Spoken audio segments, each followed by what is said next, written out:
bem-vindos a mais um Conversas com Biblioteca. Hoje na companhia de Patrick Rocha, treinador canino, ou melhor, educador canino.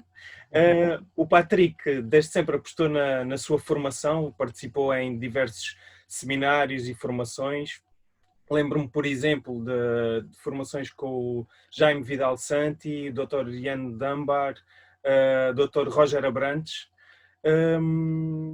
E também foi palestrante em diversos eventos relacionados com o mundo canino, como por exemplo o Conoec, em 2014 e 2015, certo? 16, acho eu. Foram 3 edições seguidas.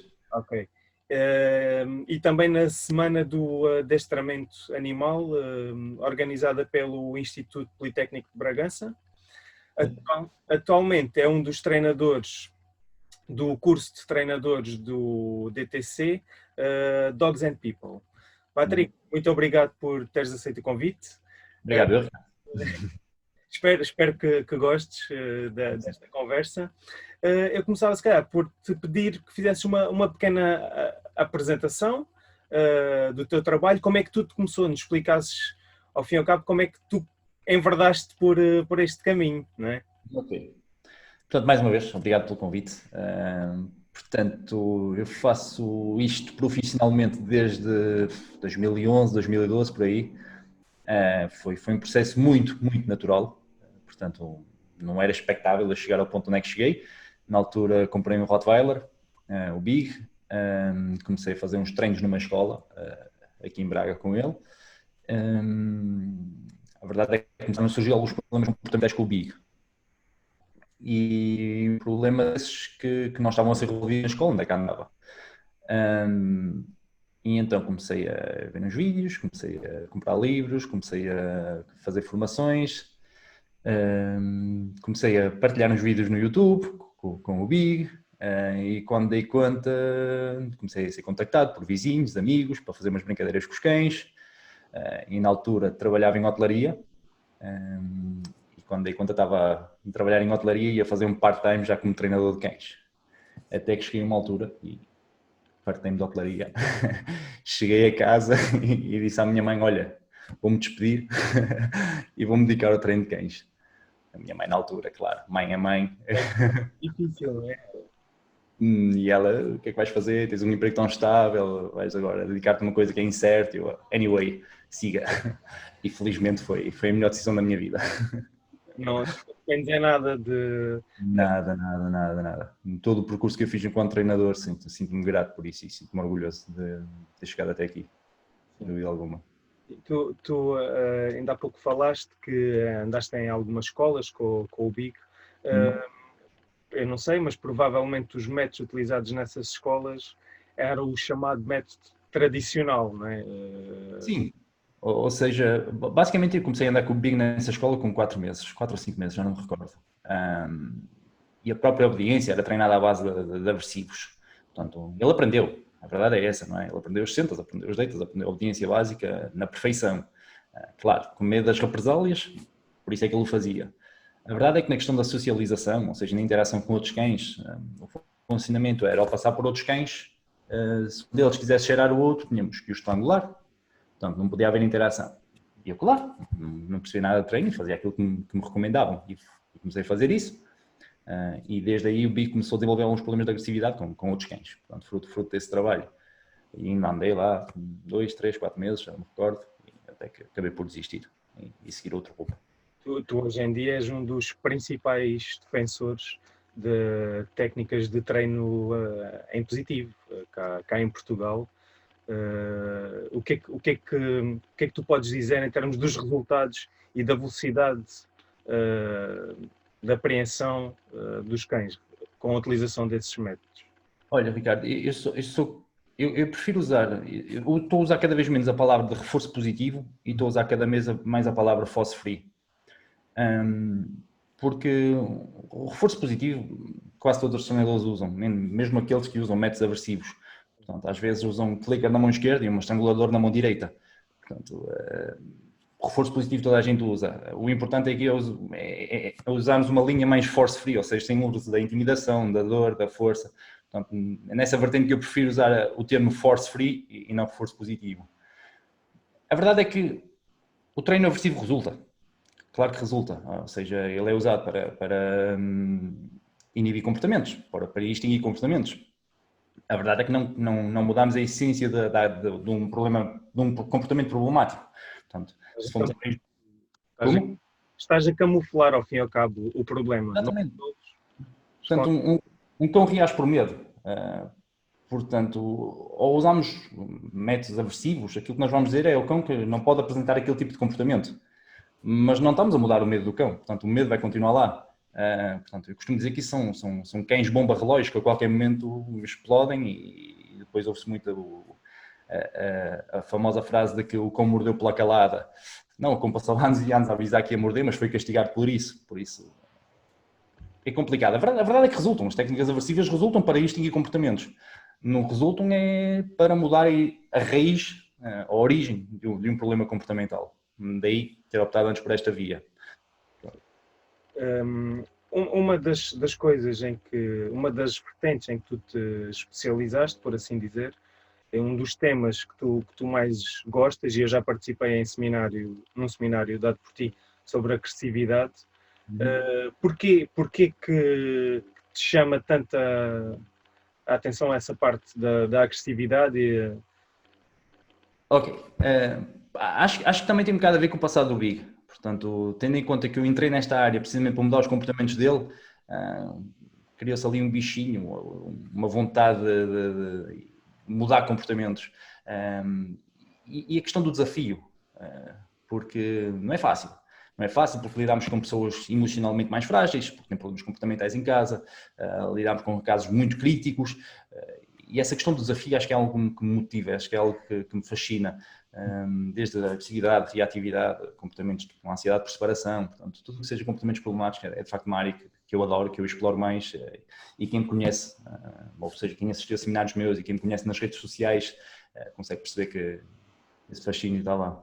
Isso é uma das coisas que tu agora falaste, em agressividade, reatividade, é uma das coisas que muitas vezes cria alguma confusão às pessoas, ou seja, as pessoas põem tudo no mesmo saco, reatividade e agressividade. Podes-nos explicar um pouco mais as diferenças entre cada uma delas? Sim, portanto, a definição que eu mais gosto de agressividade é uma definição do Dr. James O'Hear, que diz que agressividade são ataques ou tentativas de ataques exibidos em frequências e intensidades problemáticas com intenções de causar danos físicos ou emocionais no oponente. Portanto, essa é a definição que eu mais gosto de agressividade. Portanto, um cão com comportamentos agressivos é um cão que tem más intenções. Portanto, tem intenções de causar ali danos no oponente. Um cão com comportamentos reativos é um cão que simplesmente não sabe lidar com a situação. Por isso é que age de forma descontrolada, de forma frustrada. A verdade é que um cão com comportamentos agressivos é um cão com comportamentos reativos.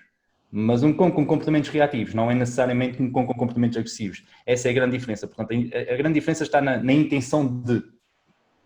No entanto, são ambos dois problemáticos e não quer dizer que um cão com comportamentos agressivos seja mais difícil de resolver do que um cão com comportamentos reativos. Às vezes não é bem assim, mas a diferença está aí. E, por exemplo, um cão que seja muito reativo, se tiver, por exemplo, estou a pensar num caso específico, um cão reativo a outros cães que vai normalmente a passear à trela com o seu dono. Se cada vez que ele tem uma reatividade, um comportamento de reatividade para com outro cão, ele for puxado, ok, isso pode acabar por desenvolver uma agressividade mais tarde, não é? Sem dúvida. Eu costumo dizer que reatividade controlada é bom, entre aspas, não é? É mau, mas dentro do treino de cães é mais controlável. Reatividade descontrolada é que pode ser problemática porque pode passar à agressividade, sem dúvida alguma. Porquê? Porque começamos a elevar os níveis de neurotransmissores excitatórios e escala a um ponto quando deixa de ter controle total. E que papel, por exemplo, é que tem a socialização? Eu vejo que tu fazes muito treino com puppies, com cachorros. Que papel é que isso pode ter para evitar esse tipo de comportamentos de agressividade, reatividade? Tendo em conta a situação que vivemos hoje em dia, por causa do Covid, infelizmente as aulas de cachorros ficaram em stand-by. Portanto, são aulas em grupo, por causa do distanciamento social, não estou a fazer qualquer tipo de aulas em grupo. É uma pena, principalmente quando lidamos com cachorros, é extremamente importante e essas aulas têm um papel muito, muito importante no correto desenvolvimento do cão e no facto de termos um cão em adulto mais sociável. Ou seja, neste momento todos os cachorros que me chegam, estou a fazer um trabalho mais individualizado, no entanto procuro a sociabilização numa primeira instância, mas de forma individual. Mas sem dúvida, ou seja, a sociabilização é o período mais importante no desenvolvimento de um cão, que vai dos 2 aos 4 meses, mais ou menos. E a verdade é que tudo o que o cão aprende nessa altura fica para a vida. Portanto, sejam eles aspectos positivos, sejam eles aspectos negativos. Portanto, se conseguimos fazer uma boa sociabilização e expor o cão ao mundo, sem dúvida alguma que existe uma grande probabilidade de termos um cão mais equilibrado em adulto. E é fulcral. Até porque os problemas comportamentais, do meu ponto de vista, começam a surgir por volta dos 6, 7 meses, também na altura do desenvolvimento hormonal, começa a produzir testosterona, etc. Portanto, se conseguimos trabalhar na prevenção desses problemas, seria fantástico. Agora as coisas, tenho a sensação que as coisas já estão a mudar um pouco, mas há uns anos atrás havia muito aquele mito de que o cão não podia socializar com outros cães enquanto não tivesse as vacinas, aquelas primeiras vacinas, Uhum. não é? Isso acabava por atrapalhar um pouco esse processo de socialização, não é? Sim. A verdade é que cada vez mais os veterinários começam a gostar mais da área do comportamento em si e não só da parte da saúde.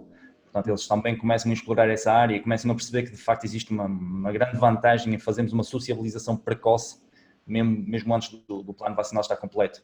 Portanto, nesse aspecto, eu acho que aqui em Braga, pelo menos, os veterinários com quem trabalho já têm cada vez mais essa sensibilidade e aconselham, claro, dentro do bom senso, como é lógico, aconselham a expor os cachorros ao mundo, mesmo antes de terem as vacinas completas. E se forem cachorros que eles conheçam, que saibam que estão bem tratados, desparasitados, com as vacinas em dia, num Claro que sim. sítio controlado, o risco acaba por ser mínimo, não é? E ajuda bastante no desenvolvimento do cachorro. Claro que sim. Até porque os dados estatísticos a nível mundial dizem que isto é um estudo da AVSAV, acho, a Associação de Veterinários dos Estados Unidos. O que eles dizem é que há muitos mais cães a morrerem eutanasiados por problemas comportamentais, por não terem tido uma boa sociabilização, do que propriamente cachorros, a morrerem por doenças infectocontagiosas dentro do período de sociabilização. Portanto, a principal causa de morte continua a ser os problemas comportamentais por falta de sociabilização. Agora fez-me pensar numa questão. Achas que faria sentido criar uma espécie de, não sei, de instituição que permitisse a reabilitação de cães ditos agressivos? Ou seja, a um nível governamental, seria fácil ou seria importante desenvolver este tipo de mecanismo, este tipo de... Pronto, uma forma de reabilitar cães potencialmente mais agressivos, por assim dizer. Eu antes de chegar a essa parte, já ficava contente se a nossa profissão fosse legalizada a nível nacional. Portanto, se houvesse a profissão de treinador de cães, portanto, se já chegássemos a esse patamar, já seria ótimo. A verdade é que nós estamos a fazer algo pelos quais não somos reconhecidos como. Portanto, o máximo que nós somos conhecidos somos como prestador de serviço a animais de companhia. A profissão de treinador não existe, ou educador. Portanto, se conseguimos chegar já a esse ponto, já seria muito bom. E depois, sim, avançar para esses níveis. E isso tem isso que acabaste de dizer tem uma enorme influência, porque qualquer pessoa pode-se dizer treinador de cães, não é? E depois, a formação que essa pessoa tem e a forma como vai treinar os cães, não é? Pode causar alguns estragos. É isso. Não quer dizer que alguém com mais formação seja melhor ou pior que alguém sem formação. No entanto, as formações, certificados, cursos, etc., acho que dão mais alguma credibilidade a quem está na área. Portanto, isso será uma mais-valia, sem dúvida alguma. E eu, pessoalmente, sou um dos que estou constantemente em formações, ainda hoje em dia estou a tirar formações, alguns cursos, porque é uma área viciante. Portanto, aquilo que eu sei nunca chega para mim. Portanto, estou em constante processo de renovação do córtex cerebral. Agora que estávamos a falar em formações, eu ainda há bocado mencionei que tu fazes parte do grupo de treinadores, do curso de treinadores do DTC. Queres-nos falar um pouco desse curso de treinadores? Claro. Portanto, o curso do DTC é um curso que é organizado pela própria DTC, como é lógico, em Vila de Conde. Ainda no fim de semana passado estive lá a dar formação sobre protocolos de treino, agressividade e dominância. Portanto, é um curso que eu particularmente gosto, porque é um curso presencial. É um curso com um número muito pequeno de alunos, portanto, precisamente para dar enfoque a todos eles.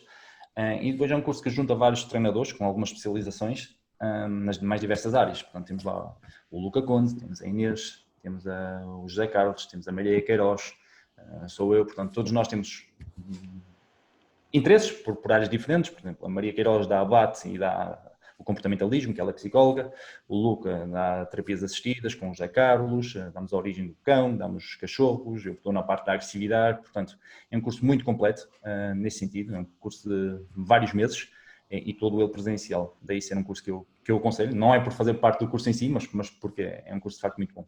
O curso realiza-se todos os fins de semana ou é Neste momento é aos sábados durante o dia todo e domingo de manhã. Mas todos os sábados? Todos os sábados, sim. Ok.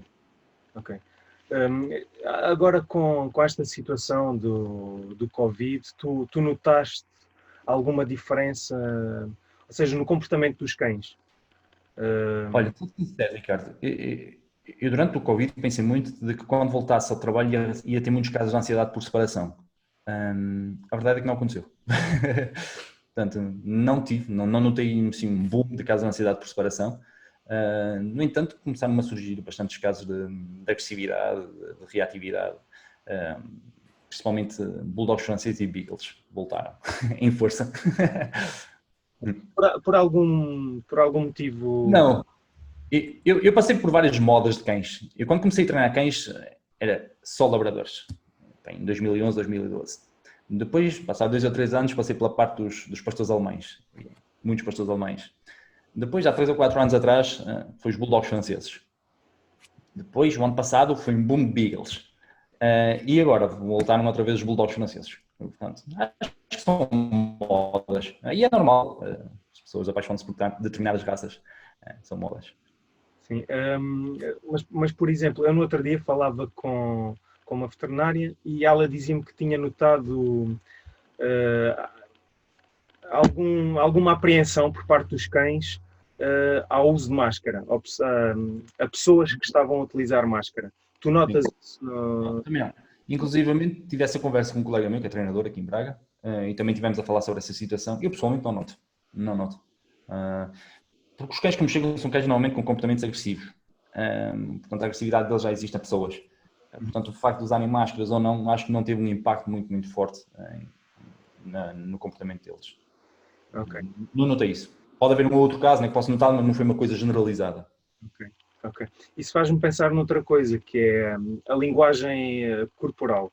Ou seja, os cães estão constantemente a ler a nossa linguagem corporal, mas nós temos que também fazer um esforço para compreender a linguagem corporal dos cães, para que tudo corra bem nas interações que eles têm, não é?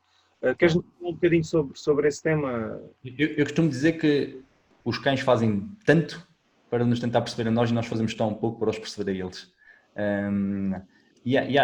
Há estudos que dizem que o próprio cão tem uma capacidade melhor de perceber um ser humano do que outro ser humano. Portanto, isso é interessante. E de facto é verdade. Portanto, os nossos olhares, os nossos movimentos, a nossa postura, portanto, esse tem uma excelente capacidade para...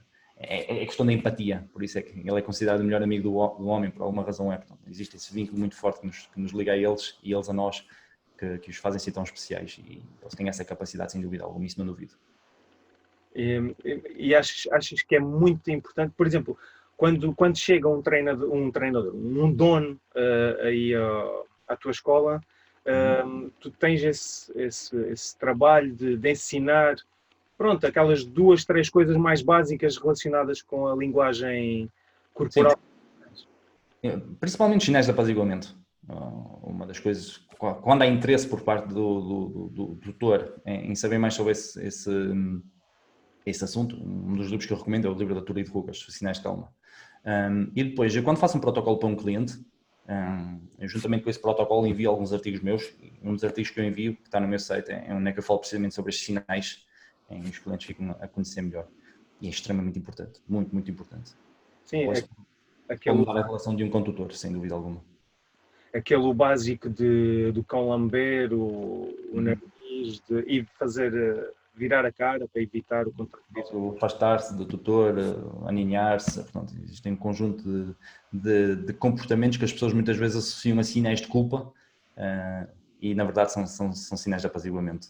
E isso é muito importante, saber ler esses sinais é muito importante para evitarmos chegar àquela parte da agressividade, não é?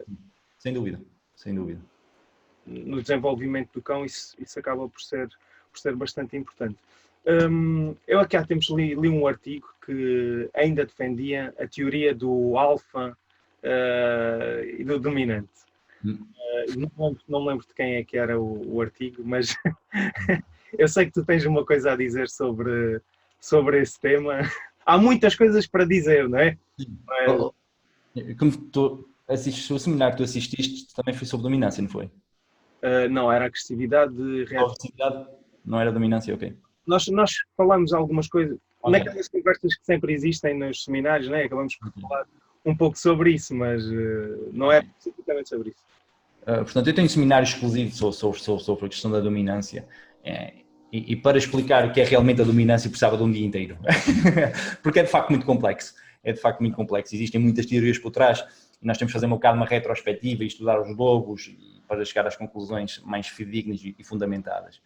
A verdade é que isso tudo já está mais do que desmistificado em termos científicos. Na própria alcateia dos lobos, a palavra alfa já não existe. Portanto, eles já deixaram de usar a questão do alfa. Portanto, começam a dizer lobo pai e lobo mãe, já não se usa a palavra alfa. Ao fim e ao cabo, no meio de uma alcateia, no meio de uma família de lobos, acaba por ser aquele que tem o direito a procriar, não é? Não, até porque uma alcateia de lobos é composta por pai, mãe e 2 gerações de filhos. Portanto, não faz sentido os filhos andarem a disputar, seja o que for, com os pais.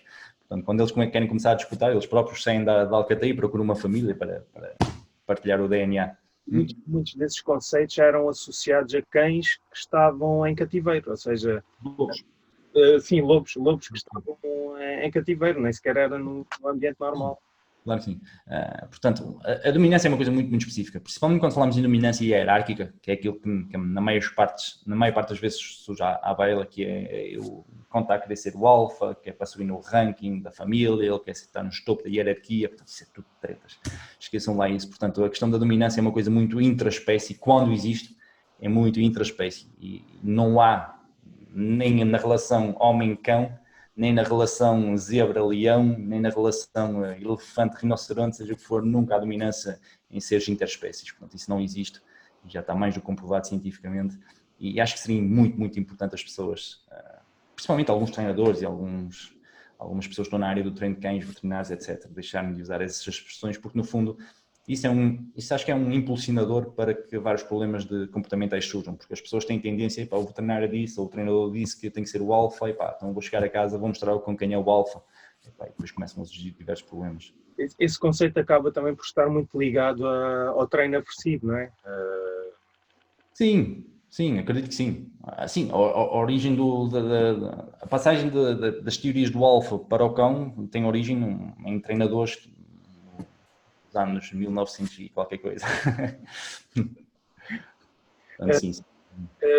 Quando nós falamos em agressividade, muitas vezes ouve-se falar de cães perigosos, raças perigosas. O ideal seria, e o correto é, raças potencialmente perigosas. Mas, no entanto, isto pode não ser bem assim, não é? Porque qualquer cão pode ser perigoso, qualquer cão pode apresentar comportamentos agressivos.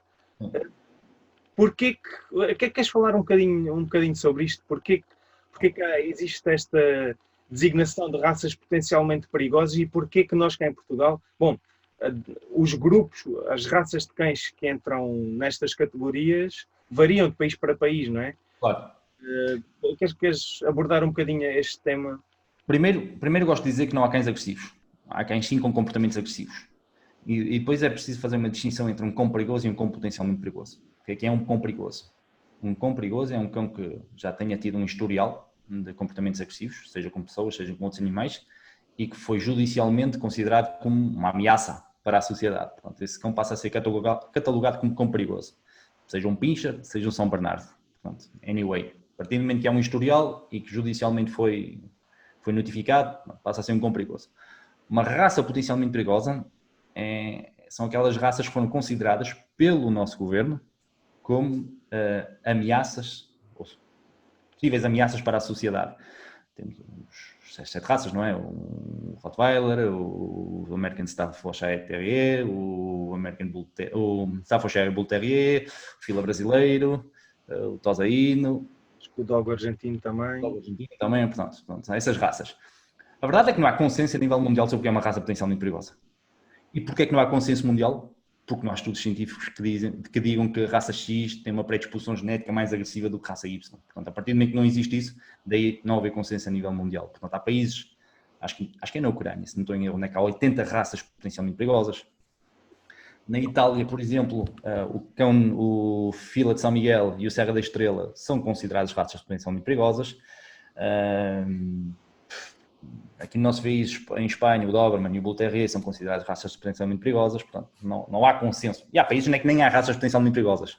Portanto, não há consenso. Portanto, o que o governo diz é que, ok, essas raças, tendo em conta a força da mandíbula, podem fazer danos. A verdade é que isso não faz sentido nenhum. Portanto, eu duvido que, sei lá, o Staffordshire Bull Terrier tenha uma mordida mais forte do que um Kangal, por exemplo. Portanto, na minha cabeça não faz sentido. Portanto, até que a questão da mordida está dependente de vários fatores: genética, inibição de mordida, sociabilização, convivência. Portanto, existem um conjunto de fatores que podem influenciar no temperamento de um cão. Porque se nós formos a ver as estatísticas, se bem me lembro, pelo registro de mordidas, o salsicha, Como é que são do tackle? Sim, acaba por ser um dos principais. E o labrador também está no top, o chau-chau.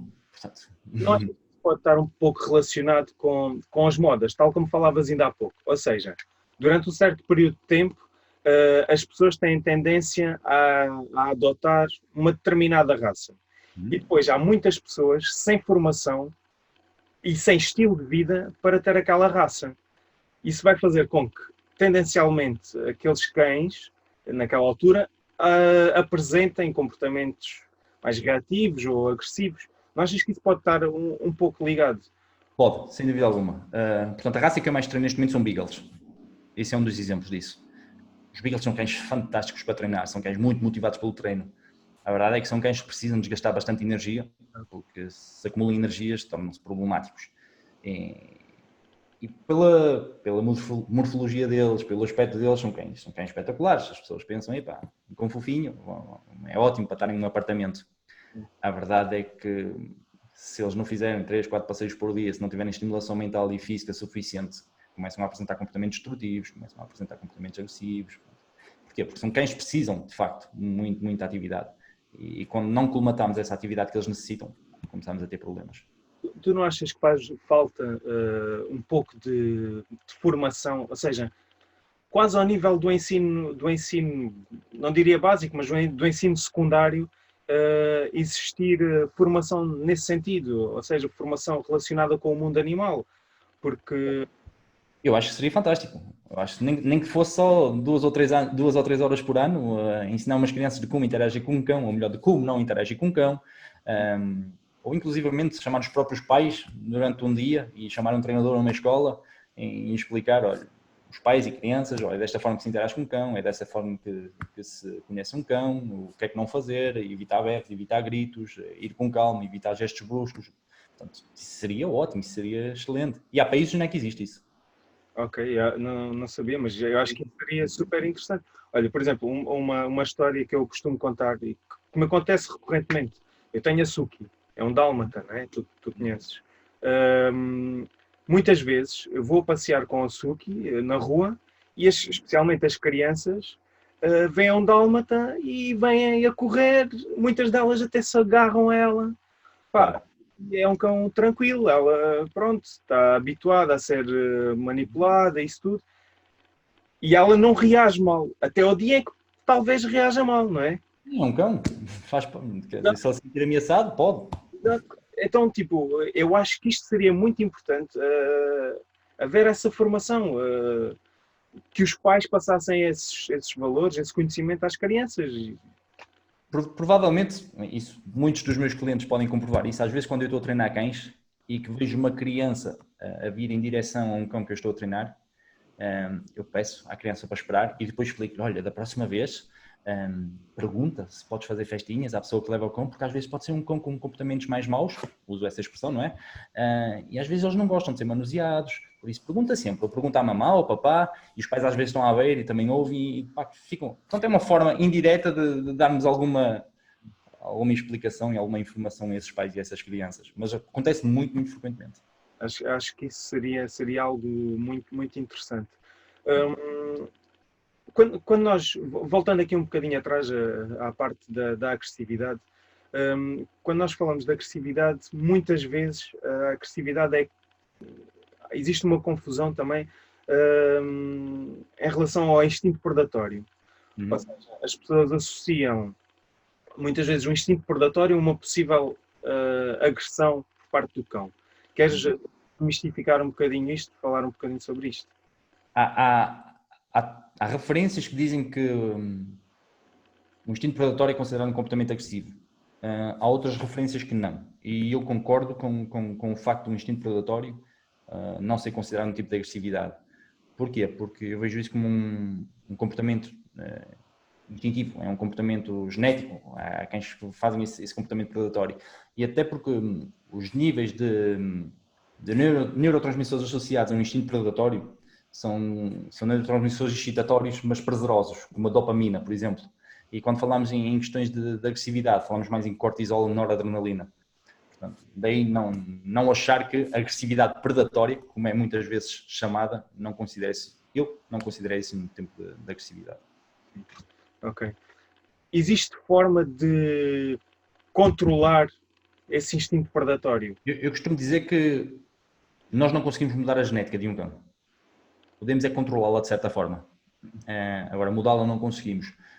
Agora, nessas situações, quando existe esse instinto predatório associado, aquilo que eu tento ensinar a um cão é que eu consigo ser muito mais interessante do que aquele estímulo.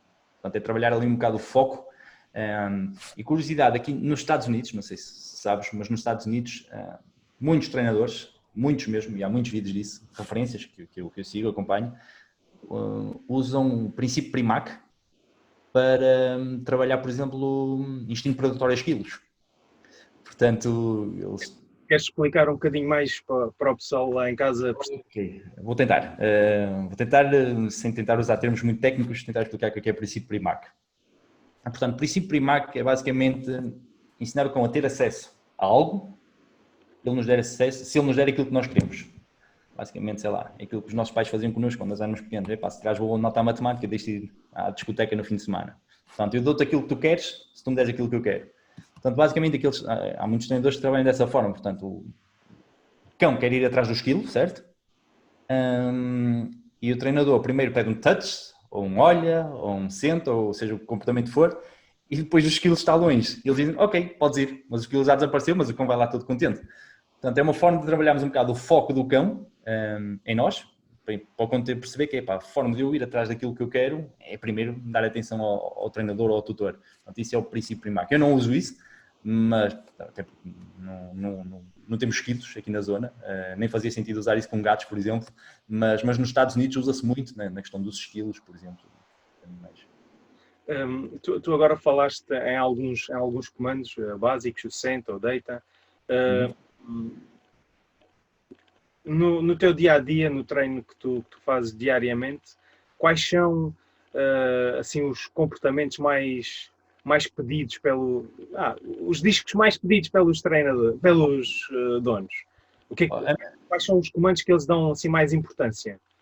A minha filosofia de trabalho é um bocado diferente de alguns colegas. Portanto, alguns colegas, os clientes chegam lá e eles já têm uma estrutura já pré-estabilizada, ou seja, vamos ensinar o sento, o deito, o fico, o caminhar à trela, etc. No meu caso, não. Eu preparo sempre um plano de treino mediante os objetivos do cliente. Portanto, se dentro dos objetivos do cliente e daquilo que eu acho que também vai ao encontro dos objetivos do cliente, não é? Às vezes são objetivos irrealistas e nós também, enquanto treinadores, temos que interferir. Mas se o objetivo do cliente for ensinar o senta, caminhar à trela e não reagir agressivamente aos outros cães, portanto, eu só trabalho nesse aspecto. Portanto, não faz sentido usar um fica ou outro comportamento qualquer se isso não é um objetivo do cliente. Isso não vai ser útil para nada na minha metodologia de trabalho, na modificação comportamental. Agora, há certos comportamentos que eu acho essenciais quando trabalhamos cães. Chamada, sem dúvida alguma. Ensinar um cão a caminhar calmamente à trela, sem dúvida alguma. e que ele tenha um ou outro exercício como o senta ou deita. Portanto, acaba por ser importante para tu interagires com o cão, para o dono interagir com o cão no dia a dia. Não esqueci, desculpa, antes passamos à fase seguinte, o toca. O toca é um exercício que eu ensino a todos os cães que passam pelas minhas mãos, porque é um exercício muito versátil, muito fácil de ensinar e pode ser usado nas mais diversas situações. O touch, tocar com o focinho do cão na minha mão. Acaba por também, o cão acaba por ser gratificante para o cão, muitas vezes oferecer esses comportamentos, porque sabe que a seguir vem uma recompensa. Nós ainda há bocado passamos assim por alto pela parte da estimulação mental. Tu fazes muitas vezes referência à estimulação mental e à importância da estimulação mental. Queres falar um bocadinho sobre isso? O quão importante é um cão ser estimulado mentalmente? Ok. Portanto, no cérebro dos cães, como em qualquer mamífero, nós temos duas partes funcionais, não é? Temos o córtex cerebral e o sistema límbico. E quando um está ativado, o outro está desativado. E vice-versa. Portanto, o sistema límbico é responsável pelo lado racional, ou melhor, pelo lado emocional do cão, as emoções, e o córtex cerebral é responsável pelo lado racional do cão. Cães com problemas comportamentais, agressividade, reatividade, comportamentos obsessivos compulsivos, ansiedade por separação, etc., são cães que estão constantemente com o sistema límbico ativado e o córtex cerebral desativados. Quer dizer o quê? Que são cães que agem muito e pensam pouco. O que nós pretendemos com estimulação mental é precisamente o oposto. É ativarmos o córtex cerebral de forma a desativarmos o sistema límbico. E dessa forma obtemos um equilíbrio emocional. Portanto, o que é estimulação mental? No fundo, são atividades que nós propomos ao cão de forma a retirar deles todas as suas capacidades cognitivas. Portanto, e dentro da estimulação mental temos diversas formas de estimularmos os nossos cães. Brinquedo de estimulação mental, o mais conhecido, o Kong. Temos atividades olfativas, ou seja, estimulação olfativa, ou nose work. Portanto, para mim não há nada mais benéfico para um cão do que poder usar o seu nariz, que é um instinto natural e muito benéfico nos cães. Portanto, temos uma panóplia. O próprio treino passa a ser uma estimulação mental. E o desporto, alguns desportos, não é? Como por exemplo o agility, o star. Tudo que envolva concentração por parte do cão, podemos considerar a estimulação mental. Tu praticas ou já praticaste algum desporto? Não pratico, mas gostava muito de praticar, por exemplo, agility, como o border collie. Gostava porque é uma atividade que eu pessoalmente gosto e acho que há um vínculo, uma interação muito forte entre tutor e cão. Gostava de fazer, portanto, não tenho grande tempo, mas gostava de ir a uma escola especializada em agility e trabalhar com o meu cão agility, mas neste momento, infelizmente, não tenho tempo, mas é uma coisa que eu gosto. E também gosto muito de disc dog, de frisbee. Ok. Há de achar que é uma atividade mais exaustiva e pode levar a alguns problemas de saúde porque é mais hardcore, mas também gosto. Ou agora falaste no teu border, ele é muito novito, não é? Pai tem neste momento 7 meses. 7 meses. Queres-nos contar um pouco porquê que escolheste border? Porque olha, não tens só o border, tens mais um cão, pelo menos, não é? Não, tenho a labradora, a Foxy, e tenho o bulldog inglês, que é o Lucky. Eu lembrava-me do Lucky, sim. Sim, portanto, o Lucky é o cão que eu uso mais nas modificações comportamentais. É um cão extremamente sociável, super pacífico, é um cão que me ajuda imenso mesmo, e as pessoas que fazem os meus treinos comigo percebem isso. É um cão que me ajuda imenso na parte da modificação comportamental. A Foxy era a cadela que eu usava quando ia fazer demonstrações às escolas ou associações, etc. A verdade é que o ano passado foi a Cabeceiras de Basto fazer uma demonstração com ela, umas brincadeiras com frisbee e truques, etc. E chegou a 5, 10 minutos, percebi que ela estava KO, knockout. Portanto, ela também vai fazer 10 anos e percebi, ok, acho que está na altura de dar uma reformazinha e não posso insistir muito com ela, portanto, ela cansou mesmo. E então foi aí que eu pensei, vou precisar de outro cão para me dedicar a essa parte. E depois surgiram várias raças. Um dos casos que eu pretendia era um dálmata, precisamente por ser diferente. Portanto, é um cão que... Lá está, tem a ver com um bocado com a questão do desafio. Muita gente fala nos dálmatas que não são muito treináveis e eu... Má fama aos dálmatas, não é? Sim, tem. E eu, por a questão do desafio, tinha esse interesse. Depois também surgiu a questão do Doberman. Mas pronto, acabei por ir buscar um Border Collie. Foi ao mais comum. E a verdade é que são cães extremamente versáteis. Muito versáteis. E para mim também está a ser uma experiência interessante lidar com o Spike. por incrível que pareça, são máquinas de trabalho. Estão sempre prontos para aprender, para trabalhar. A verdade é que são cães extremamente sensíveis. Muito. Pode não parecer, mas são cães muito sensíveis. Portanto, principalmente quando lidamos com border collies, isso é uma excelente experiência, temos que usar mesmo metodologias muito force-free, sem dúvida alguma, porque um berrozinho, qualquer coisinha, eles ficam super, super sensíveis. E eu já tinha treinado vários border collies aqui na escola, mas nunca tinha convivido com border collies em casa. E agora a experiência que eu estou aqui a ter com o Spike está assim muito enriquecedora nesse sentido. Porque é uma máquina, em termos de treino, sempre pronto a trabalhar, sempre pronto a correr, tem pilhas de Duracell. São cães também é preciso impor ali muito controle de impulsos, muito. Senão, quando começamos a trabalhar, portanto, neste momento estou a trabalhar o zigue-zague com ele e 4, 5 vezes começa a ladrar, tem excitação, não é? Tem que se acalmar. Portanto, está a ser muito interessante trabalhar com o Spike nesse sentido. Também uma aprendizagem. Ter uma escola, não é? Tanto, se calhar, nenhum dos outros cães que tiveste tinham essas características. Todos os cães são diferentes, todos os cães são diferentes. Mesmo dentro da própria raça em si, encontramos sempre personalidades diferentes. Tu utilizas, com o Spike utilizas o quê? Como recompensa? O jogo, a comida? O Spike gosta muito de tug, gosta muito de tug, cabo de guerra, mas também uso muito comida, sim. Principalmente quando quero trabalhar exercícios mais de controle de impulsos, mais calmos, uso mais comida. Porquê? Porque não quero excitar demasiado um cão. Da mesma forma, quando trabalho cães com problemas de agressividade e problemas comportamentais, também não gosto muito de usar reforços de brinquedos. Prefiro usar comida. Há quem diga que quando se utiliza esse tipo de recompensas, especialmente a comida, o cão acaba por ficar viciado na comida. E não tiveres comida, aquilo que lhe pedes, ele esquece, não é? Ele nem quer saber. O que é que tu achas sobre isto? Eu acho que eu sou um ser extremamente inteligente e toda a gente que usa comida é extremamente inteligente no treino. Porque os cães têm que comer no dia a dia. Portanto, não morriam à fome. A verdade é que nós estamos a dar utilidade à comida e estamos a fazer com que os cães trabalhem pela comida. E está comprovado cientificamente todos os animais, todos, excepto um, que é o ser humano, gostam de trabalhar para comer. Portanto, isso está comprovado cientificamente. Portanto, usamos comida. O ser humano é mais outra coisa. Portanto, usamos comida no treino, não só é benéfico para o cão, como ajuda a motivá-los, e já que ele tem que comer e tem, vamos aproveitar um recurso para o fazer. Portanto, não Sim, faz sentido. mas o que é que achas daquelas pessoas que dizem, ok, tudo bem, ele aprendeu o comportamento porque sabia que eu tinha ali comida para lhe dar, mas eu hoje não trouxe comida e preciso que ele se sente e ele não se senta.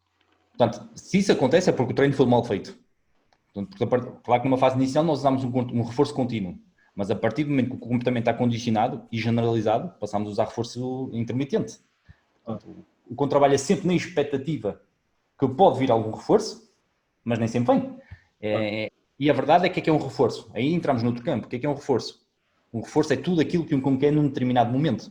Portanto, não é só comida. Portanto, se formos inteligentes, podemos usar reforços no dia a dia. Por exemplo, antes de irmos passear, senta. Abrir a porta para ir para a rua é um reforço. Cães que gostam de andar de carro, senta. Abrir a mala, boa, podes entrar. É um reforço. Portanto, se formos inteligentes, podemos dar no dia a dia diversos tipos de reforços para reforçar comportamentos dos cães. Portanto, existe esse grande erro das pessoas associarem e trabalhar com reforço positivo só usa comidas, tretas. Não. Por exemplo, cães que são reativos à trela quando vem outro cão, porque querem interagir com ele. Senta, boa, podes ir, interagir com o cão. Isso é um reforço.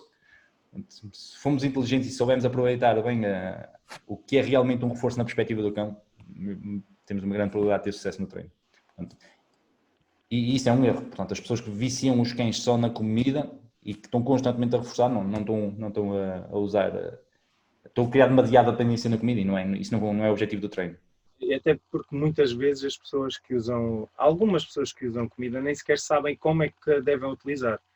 Ou Sim. seja, ainda o cão não fez o comportamento pedido e já lhe estão a dar comida. Ou seja, o comportamento que está a ser reforçado não é aquilo que foi pedido, não é?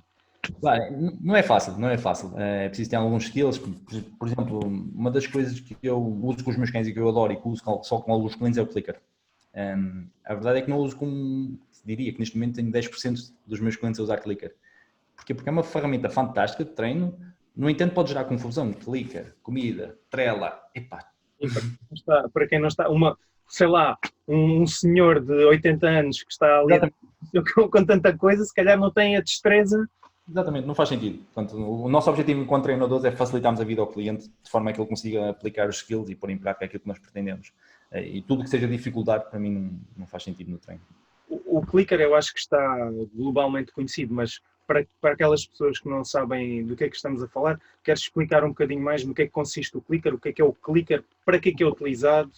O clicker é basicamente um marcador, é considerado um reforço secundário. Porquê? Porque dá acesso a um reforço primário.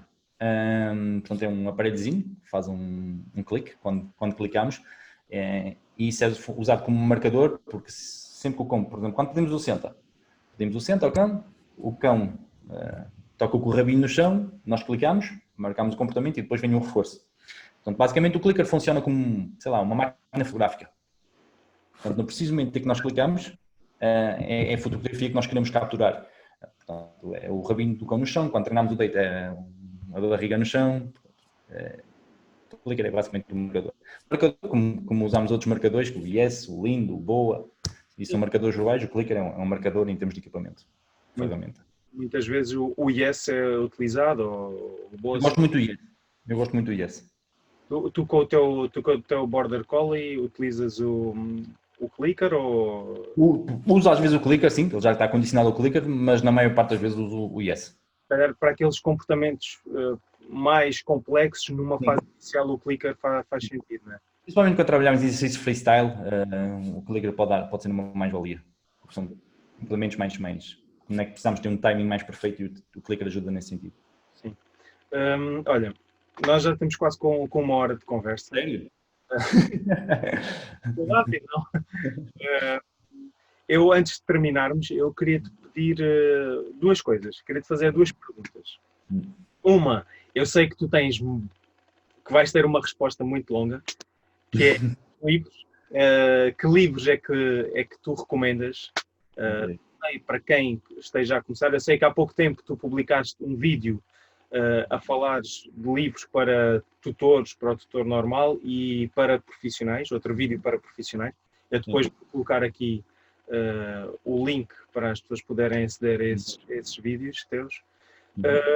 Mas queria que fizesse assim um resumo de alguns livros que tu achas interessantes relacionados com a área do treino, ou mesmo que não seja relacionado com a área do treino, mas com os cães, não é? Portanto, sem dúvida alguma, o Sinais de Calma da Doutora e de Rugas é a primeira opção. Portanto, quem quiser perceber mais sobre o comportamento dos cães, o que é que os cães querem dizer com determinados sinais, portanto, esse é, sem dúvida alguma, a primeira opção.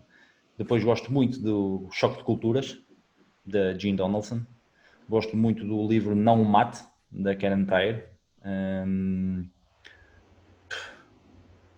Gosto muito dos livros do Santi, Jaime Vidal Santi, espanhol. Isso agora fez-me lembrar noutra coisa, e se calhar vou interromper aqui esta parte das recomendações literárias. Tu participaste em alguns seminários do Jaime Vidal Santi.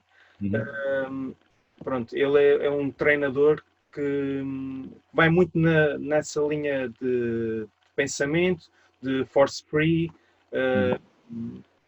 Queres-nos explicar um pouco o que é que aprendeste, o que é que tiraste? Porque é também uma pessoa que eu costumo seguir e que tenha algum interesse em acompanhar o trabalho dele. Queres-nos falar um pouco do que é que aprendeste nesses seminários?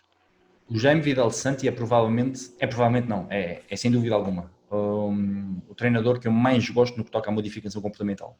Aprendi imenso com ele, não conheço ninguém no mundo que seja mais force free do que ele. Portanto, para ele o bem-estar animal está acima de tudo. É uma pessoa com know-how de outro nível, muitos dezenas de anos de experiência no treino de cães, adoro pessoalmente. Tenho uma excelente relação com ele. E ele nos últimos anos tem andado muito aqui em Portugal a dar seminários, portanto é muito fácil as pessoas assistirem a um seminário dele hoje em dia, aqui em Portugal. Portanto, o João Pedro, da Mania dos Cães, está a trazê-lo constantemente aqui em Portugal. Ele tem diversos seminários, portanto eu fiz medo, agressividade, stress, fiz o curso dele de treinador de cães. Na altura não fiz o do Nosework, porque acho que a minha filha nasceu naquela altura e não pude ir, mas ele tem muitos seminários, nomeadamente também ele tem um seminário para cães séniores, ora para cães de associações de abrigos, tem uma panóplia de conhecimentos. Portanto, se eu tivesse que recomendar a alguém para falar sobre bem-estar e treino de cães de forma force-free, Jean Vidal Santos, sem dúvida alguma. Eu sei que estava programado ele vir a Portugal mais para o final do ano, deste ano. Agora com isto do Covid, não sei se houve alguma alteração ainda, mas eu vinha a Lisboa, tinha duas palestras em Lisboa e tinha uma no Porto. Sim. Vale a pena, se tiveres a oportunidade. Já fizeste alguma com ele? Não, ainda não. Já quis apanhar, mas nunca consegui. Vale a mesma pena, vale a mesma pena. Ele é muito, muito bom. E depois é uma pessoa muito, muito dinâmica nos seminários. Há sempre um bocado de humorismo, ele é muito engraçado. E uma coisa interessante é que ele não tem PowerPoints. Não há PowerPoints no seminário dele. Portanto, ele só fala, mas tu estás ali com uma atenção. E... Eu vi alguns seminários que ele deu, mas vi no YouTube as palestras que ele deu e tu colas naquilo que ele... E depois também há muitas práticas que os cães que os participantes levam, depois há muitos vídeos que ele mostra de casos dele. Vale a pena mesmo. Vale mesmo muito a pena. Ok, está bem. Obrigado por esse feedback. Sim. E então, voltando à questão dos livros, tens mais algum? Olha, estou a ler aquele que tu recomendaste, do Is a Dog. Ainda não acabei. Inside of the Dog? Não, What is a Dog? É do Ray Kupinger. Sim. Fantástico, adoro esse livro. Está super interessante. Esse é um livro que abre mentes, portanto isso deixa-te a pensar. É verdade. Ok, tens mais alguma sugestão de livros? Mas já foram boas as que deste. Há muitos. Por exemplo, para quem tem um cachorro, antes e depois de ter o seu cachorro, do Ian Dunbar, portanto é um livro com 30 ou 40 anos, mas continua a ser um must-have, um best-seller, portanto é um livro que eu também recomendo. Portanto, isto são tudo livros para tutores. Sim. E basicamente são esses os meus conselhos, assim de repente. Ok. E olha lá, em termos de conselho que pudesses dar a alguém que se está a iniciar ou que está a adquirir um cão pela primeira vez ou que se quer iniciar na vertente de treino ou num desporto canino, que conselho é que podes dar? Olha, o meu conselho número 1 é muito mais importante do que treinar um cão, é sociabilizar um cão. Portanto, isso e nós podemos fazê-lo de forma muito fácil. Sociabilizar, basicamente, é expor o cão ao mundo de forma controlada. Portanto, não é expor simplesmente porque, está ali uma festa com música intensa, vamos lá o cão para socializar, não. É preciso termos algum cuidado também para não fazer uma exposição demasiado intensa. Mas a socialização acho que é parte fundamental do correto desenvolvimento de um cão. E como é que nós podemos fazer isso? Portanto, a partir do momento que o cão vem para a nossa casa, podemos começar a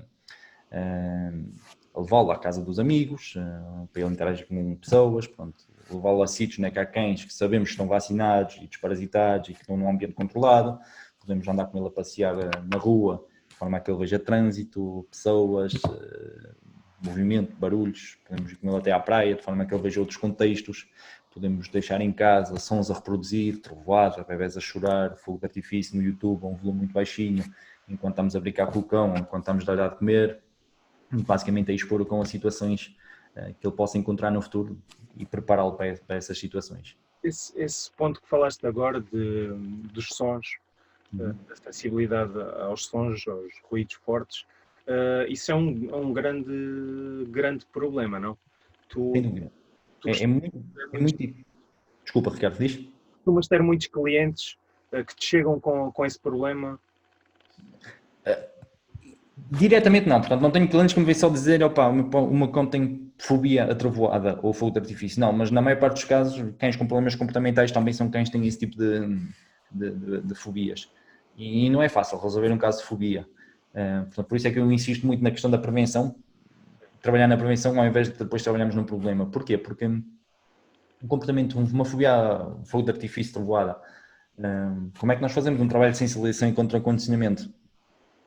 Impossível garantir sucesso porque há coisas que nós não conseguimos controlar. Portanto, nós até podemos meter o som da trovoada e do fogo de artifício no YouTube e gradualmente ir aumentando o volume e fazendo treino de sensibilização contra condicionamento nesse sentido. Mas há coisas que nós não conseguimos controlar, nomeadamente a pressão atmosférica, o espectáculo de luzes, portanto, tudo isso nós não conseguimos controlar e isso às vezes também influencia no comportamento. Portanto, se podemos prevenir ao invés de depois remediar, seria bem mais importante. porque muitas vezes, no caso específico da trovoada, muitas vezes a pressão atmosférica muda e o cão começa a reagir muito antes de Exatamente. estar E em nós vamos controlar isso. é impossível. Ok. Olha, isso fez-me lembrar outra coisa. Essa parte da socialização fez-me lembrar outra coisa. Tu achas que seria interessante, por exemplo, criar. Cá em Portugal não existem muitos parques para cães. Uhum. Em outros países, por exemplo, em Espanha, encontrei diversos parques, em Itália também, em França também existiam alguns. Tu achas que seria uma estratégia interessante a criação de parques para cães? Olha, eu escrevi um artigo, pá, há 3 ou 4 anos, está no meu blog, escrevi um artigo sobre isso. A verdade é que se calhar neste momento a minha ideia mudou um bocado. Lá está, estamos sempre a aprender e as nossas ideias há 4 ou 5 anos atrás mudam. Nós aqui em Braga, por exemplo, temos 5 parques. Olha, não sabia. Temos 5 parques. A verdade é que são parques muito, muito pequenos. Portanto, Parques só para cães. sim, parques para cães só. A verdade é que são parques muito pequenos. E, ou seja, no máximo cabem lá 6, 7 cães para estar à vontade a brincar uns com os outros. Qual é o problema dos parques que eu vejo aqui a nível nacional?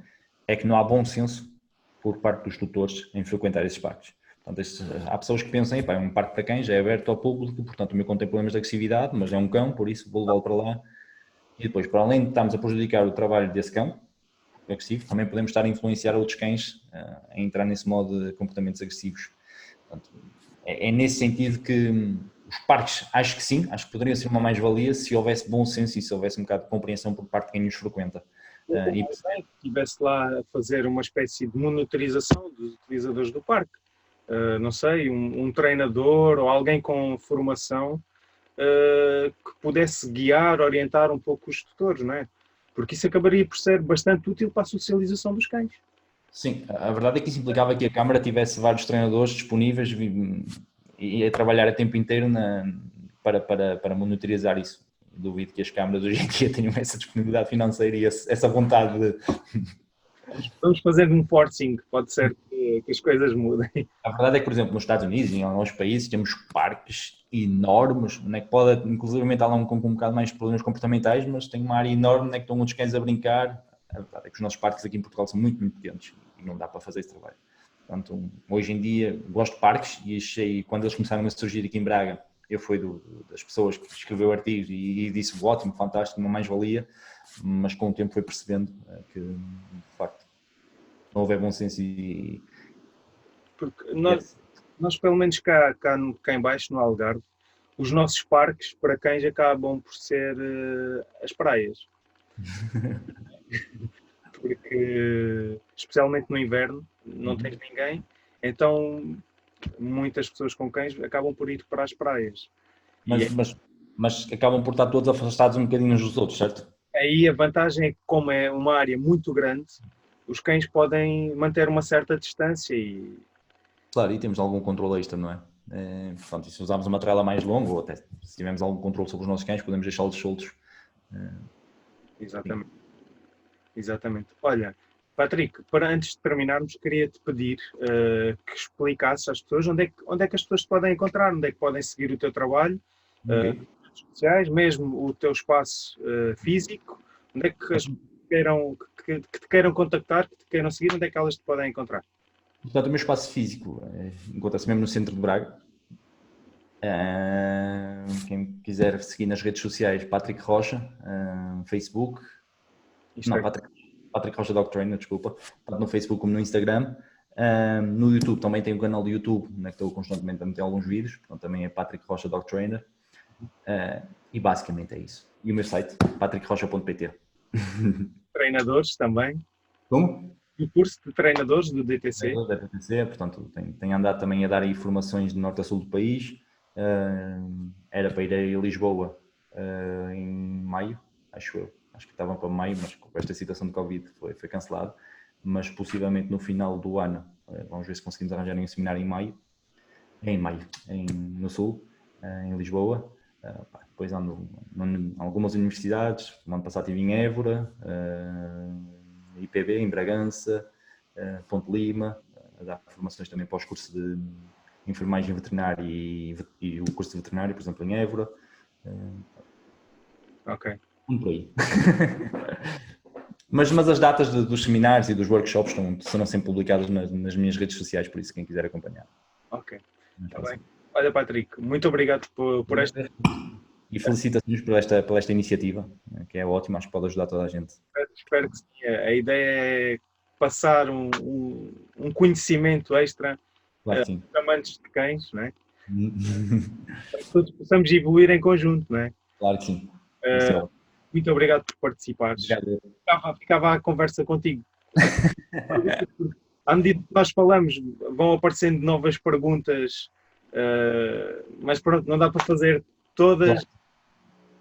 Gostei bastante desta conversa. Obrigado. Muito obrigado por teres aceito o convite. Obrigado. Tchau, tchau. Um abraço para todos. Tchau.